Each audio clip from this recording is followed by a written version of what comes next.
Welcome to the Sky News Daily. Niall Paterson here, and a warning that we are going to be discussing the end of life, suicide and assisted dying, so you might not want the kids listening. And if you are affected by any of the issues ahead, you can find links to the Samaritans in the notes attached to the podcast. We're actually in Westminster today. Later this week, MPs are set to vote on a bill legalising assisted dying. The Terminally Ill Adults End-of-Life Bill would allow people to end their own life with medical assistance if two doctors say they have 6 months or less to live. The law would apply in England and Wales, but a similar bill is being discussed in Scotland, and we are by no means the first country to look at introducing a system like this.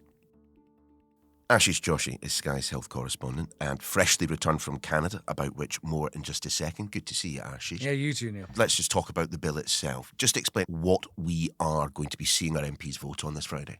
What the MPs have been asked to consider is whether England and Wales should bring in assisted dying, legalise it for terminally ill adults with 6 months or less to live. Very defined, very fixed parameters. And it will be a free vote as well, MPs voting with their consciences and not along party lines. Absolutely that. A free votes for all MPs. And so far, we don't have a clear indication about which way it's going to go. It's going to be close. It certainly is. But as mentioned, you've just come back from Canada, and the UK, quite clearly, is not the first in the world to have a look at this sort of legislation. No, assisted dying exists in the Netherlands, in Belgium, some Australian states, in the United States, in Oregon and California, for example. But Canada is an example that's always held up as why countries should think very carefully about entering into assisted dying or legalizing assisted dying. Why? You've heard the expression slippery slope. Yeah. Now, with assisted dying, you start off with a very defined cohort of patients, like we're proposing in the United Kingdom. Adults, so you've got to be over 18, 6 months or less, terminal disease. Canada started off with a much broader cohort of patients. The language wasn't as clearly defined. But then it moved. It changed from very sick people who are about to die to people with disabilities, and then people with mental health problems. So that is known as the slippery slope. Let's talk about some of the people that you met on your travels. Should we start with Scott? Tell me a little bit about him. Scott Hudspeth is in his late 60s. He's the all-Canadian hero. You know, he lives in this incredible house in rural Waterloo, which is in Ontario. It's about 3 hours away from Toronto. His house is actually on the riverbank. He's got this amazing place. You walk in, there are wolf skins on the wall, and he's got this big booming voice, a flop of grey hair. And he'll just tell you, he says he's in a really, really bad place. My buddies and I, we used to come out here, we all had our own guns and we shoot for money. Do you still use the gun? I haven't used it in forever. I suffer so bad, I'm laying down all day. That's what I do. He's been tortured, his words, not mine. He's been tortured with his mental health problems for the last 20 years. I think one of you guys asked me, like, what do you do in your spare time? I lay on that couch right there. For example, 2 days ago was a good bad day. I got up at 4 a.m. I laid on that couch until it was bedtime, 5 p.m.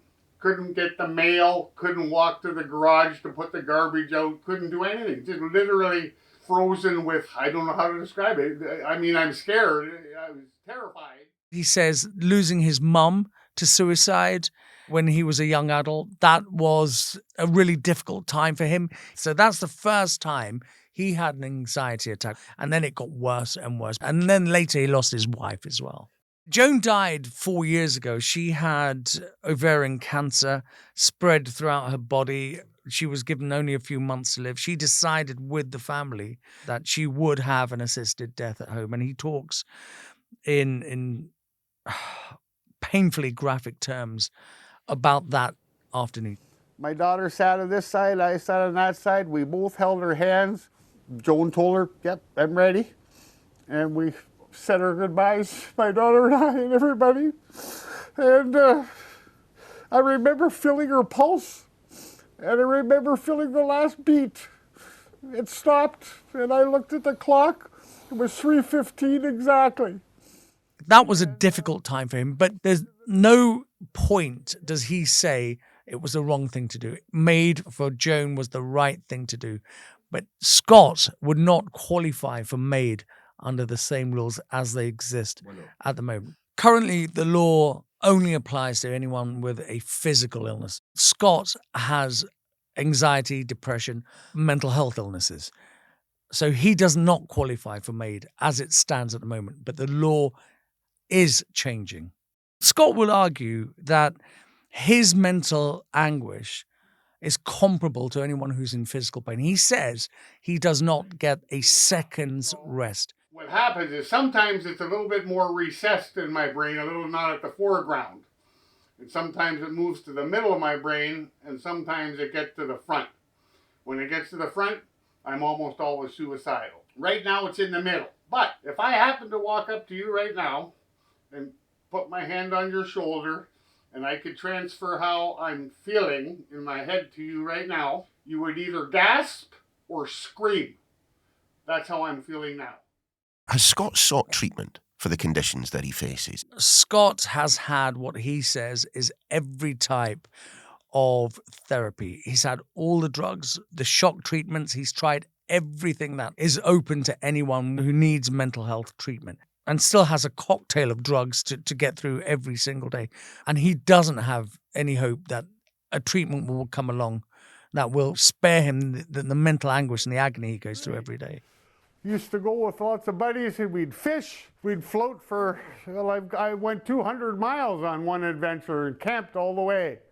So no more canoeing, no more fishing. No more canoeing, no more fishing. No more anything, buddy. Since things have gotten so bad, I hate it. I hate it. I hate it. When I get like that, that actually sort of drives me more to suicidal thinking. This system, the scheme, medical assistance in dying, has been in Canada since 2016, but there is not uniformly positive support for it. Tell me a little bit about another person you met, Orlando.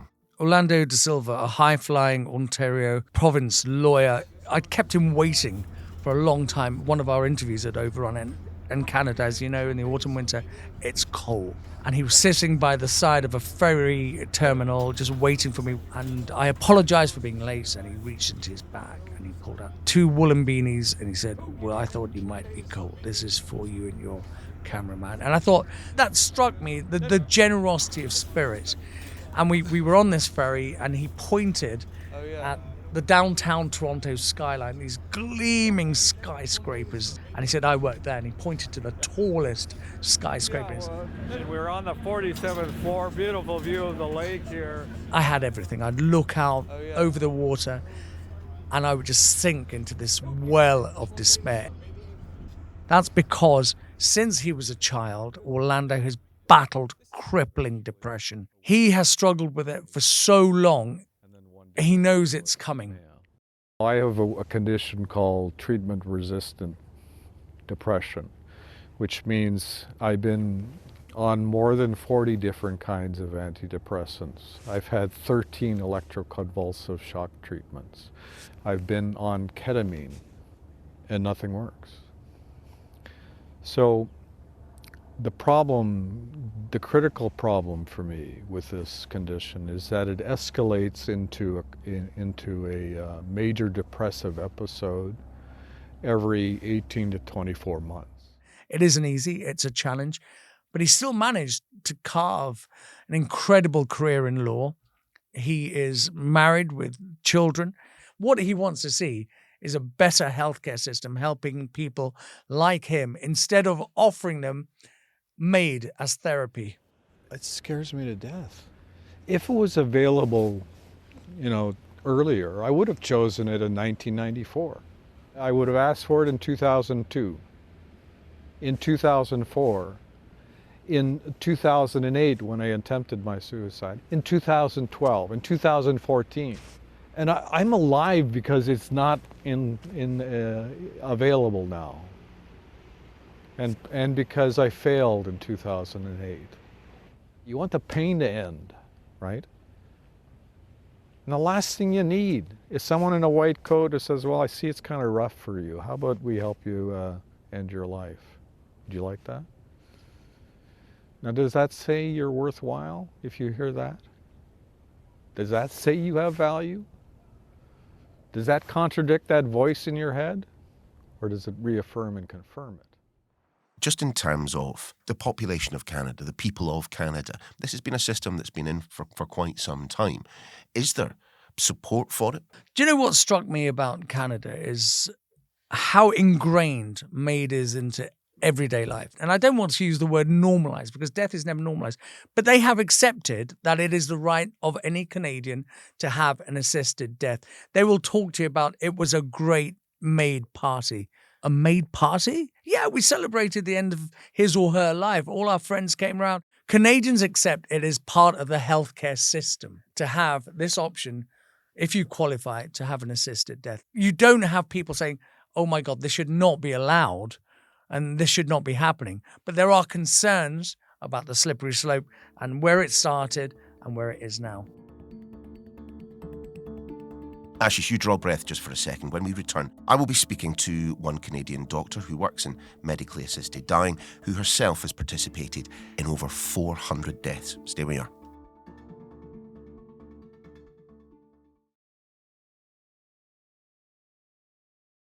Before the break, Ashish, you were saying that this is now so firmly embedded into Canadian society. I mean, what percentage of deaths in Canada are as a result of this? Yeah, the latest figures suggest an assisted death is now the fifth biggest cause of death in Canada, amounting to some 4% of the population. So it just shows how much it's grown in those 8 years.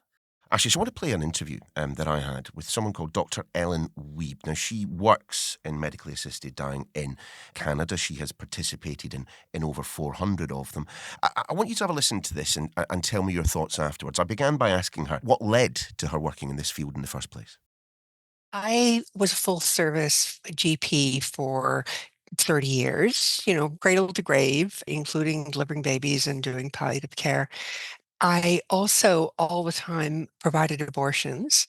When our law changed, well, we knew that our law was changing in 2015. I, contacted one of my friends who's also an abortion provider and said, I hear that palliative care isn't going to be taking this on and people are going to need providers. So we planned a trip to the Netherlands, learned how they do it there, and came back to be ready when Canadians had this right. So in the course of this part of your career, how many people have you assisted in that manner? Over 400. And I can tell you that although I have loved my career all of these years, this has been the most rewarding part of my career. Now I get to spend time having these amazing conversations with people about their lives, about what gave meaning to their lives, and what at the end of their lives they need to do before they die. What I've often said is that I have very intense relationships with my patients, but they're brief. People listening to this may find a tension in their own minds between, on the one hand, you during your time as a general practitioner bringing people into this world, and now in your current role assisting people on their way out of it. You don't see that tension? Oh, they're so similar. When a family is getting ready to welcome a new person into the family, it's a big deal. And they worry about it and they plan for it and they have birth plans and they have all of these things going into it. And now I'm with families who are getting ready to say goodbye for the last time to a family member. And again, they make plans and they have lots and lots of things they want to talk about. And has many parallels. But in terms of the process by which someone gains access to your assistance, walk me through it. So, for example, in these last 8 years, 3 of my close friends got a diagnosis of stage 4 cancer. So the first thing each of the threes did was call me and say, what is this MAID stuff and how do I get there? And they started before they went through all the cancer treatments, the chemotherapy and radiation and surgery and all those things. Before they did that, you need to get a formal request in and it has to be witnessed. And then You have to have two doctors assess. We have a whole list of criteria. Some of them are easy. They have to be over 18. They have to be eligible for Canadian medical insurance, which generally means a citizen. But the important ones are a grievous and irremediable condition. So grievous, terrible, like cancer, like motor neuron disease. And irremediable means for us as assessors that they have tried or at least been offered the care that would direct their symptoms or their disease. And then they must be in an advanced state of decline of capability. So that is defined by both of us, like the patient and the doctor. So, for example, I had a patient with a rare neurological disease, and she'd gotten to the point where she couldn't work, she couldn't live independently, she couldn't do the things she wanted to do. The neurologist said, "Oh, that's early stage." But she said it wasn't. She said that was advanced because she had been a independent, high level executive at work and very physical. And for her, it was advanced. And then they have to be capable of making decisions.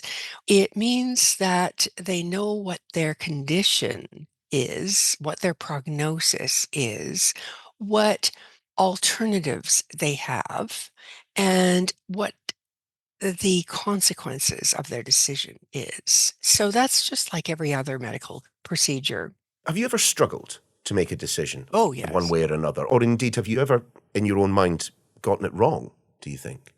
No, I have been able to leave everyone knowing that we all had done the right thing. It's hard because some people make choices that I wouldn't make. For example, leaving children behind before they really needed to. That's hard. Leaving parents behind before you really need to. But I am very, very clear that people have rights. And if this person believed that their life was unbearable and that they understood the consequences of their actions, then I can go ahead and do it. Does the motivation for making the decision not then matter?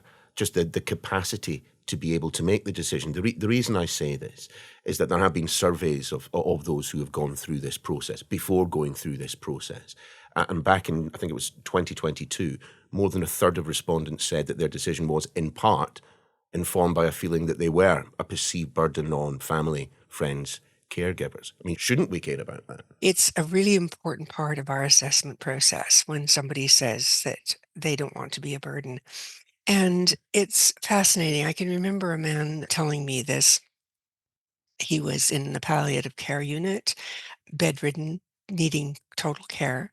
And he said, "I don't want to be a burden." And that's what he'd say. But I went through and, his life had been taking care of people. He had provided well for his family and cared for his parents and taken care of people. That was his life. That was his meaning. And to not be able to do that, to have other people caring for him was unbearable. Because we have a law that was deliberately designed to be flexible and that it required clinical interpretation, it means that doctors will interpret things differently. And that does make for disagreements. But isn't that injection of the subjective into this process running entirely counter what I imagine was a pretty strong national debate in Canada ahead of the changes, that you want a system with checks and balances in place? And, when it comes to, even defining intolerable suffering, I mean, what is intolerable for one person may not be intolerable for the very next. Which is the reason why it is the patient's job to decide if it's intolerable. But how do you judge if they are making that assessment objectively? So if I have somebody for whom I'm having a difficulty figuring out, then I want to see that this is consistent, that their assessment of their suffering is consistent over time, that it's consistent with their long-held beliefs and values. So as I described this man who didn't want to be a burden to his family, his value of what life was meant to be was around taking care of his family. That was long-standing, decades and decades of a value that he held, and it was consistent with that value.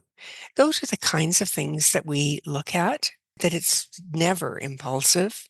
Have you ever refused? Oh, yes, certainly. What percentage of the time would you say?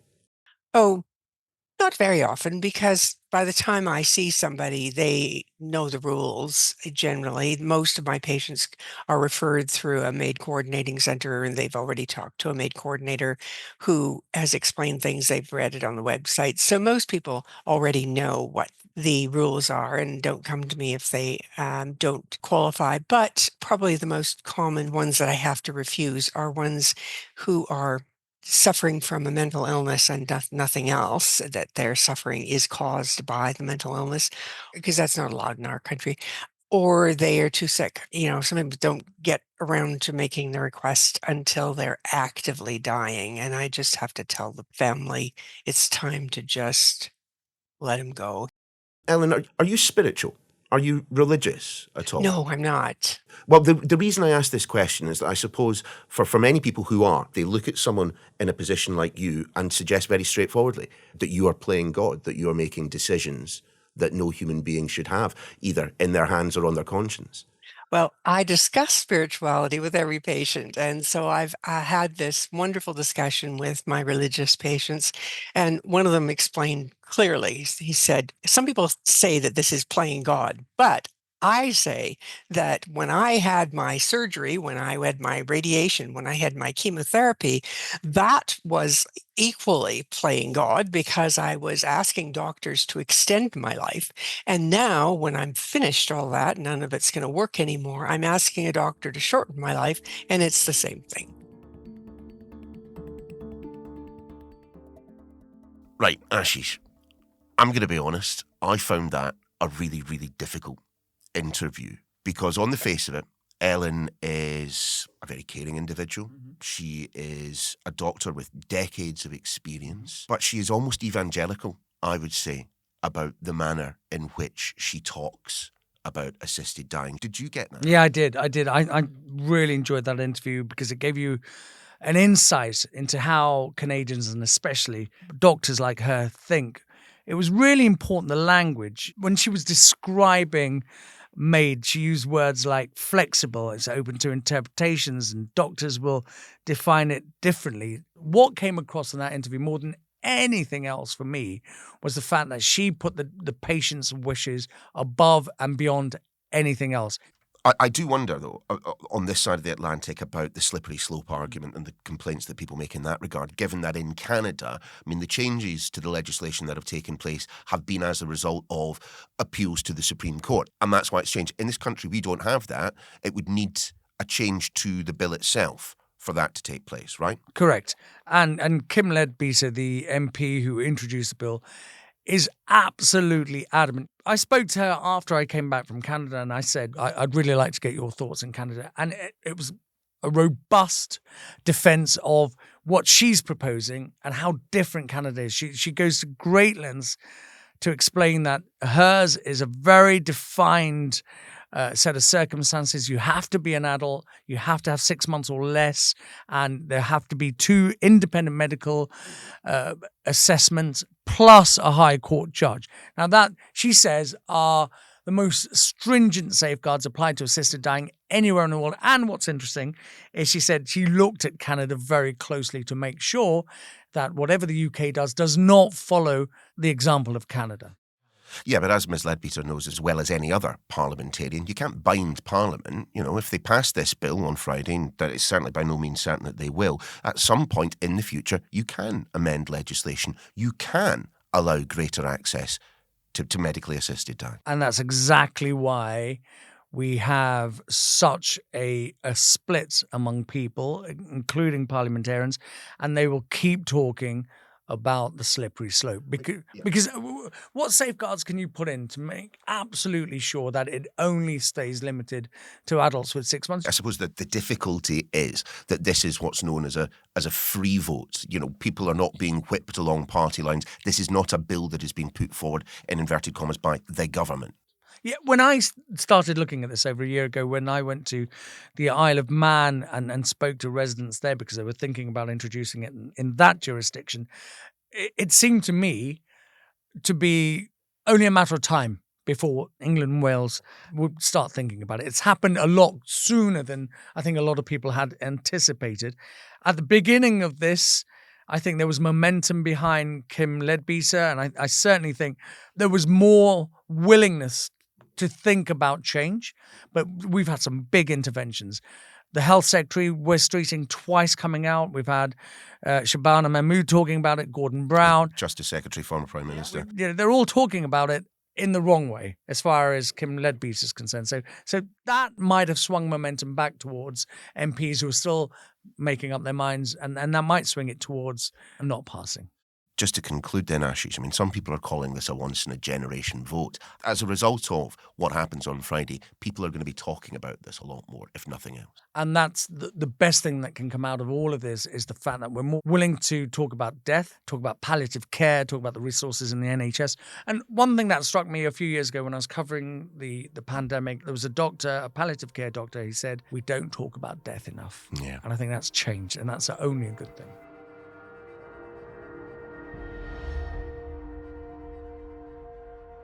Remember, you can find details for the Samaritans in the notes attached to the podcast. And to see Ashish's report, just head to skynews.com. We're back same time tomorrow.